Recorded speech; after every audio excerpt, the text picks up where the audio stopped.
హల్లెలూయా. దేవుని పరిశుద్ధమైన నామానికి మహిమ కలుగును గాక.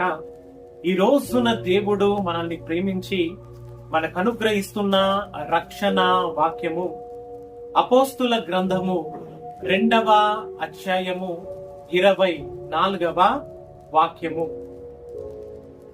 మరణము ఆయనను బంధించుట అసాధ్యము కనుక దేవుడు ఆయనను మరణ వేదనల నుంచి లేపెను. ఆమేన్. సర్వాధికారియు అనంత జ్ఞాని అయిన దేవుడు నిత్య జీవము పరలోక రాజ్యమును గూర్చిన సంగతులను మనకు తెలియజేస్తూ ఉన్నాడు. హల్లెలూయా, హల్లెలూయా. ఇక్కడ దేవాది దేవుడు మరణము ఆయనను బంధించి ఉండుట అని మన ప్రభు అయిన యేసుక్రీస్తు వారి నిమిత్తము మాట్లాడుతూ ఉన్నాడు.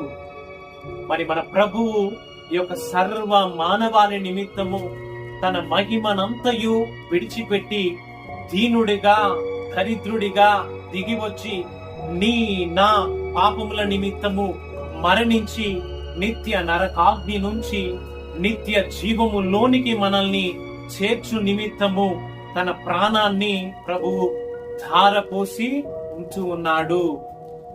హల్లెలూయా. ఈ రోజున ఈ యొక్క సత్యమును, దేవుని యొక్క సత్య సువార్తను వింటున్న నీవు మరి నీ నిమిత్తము ప్రాణాన్ని ధారపోసిన దేవాది దేవుణ్ణి నీవు విశ్వసించి దేవుని చేత నీవు రక్షించబడి దేవాది దేవుని యొక్క నిత్య జీవములోనికి నీవు నడిపించబడుదువుగాక. ఆమేన్. హల్లెలూయా.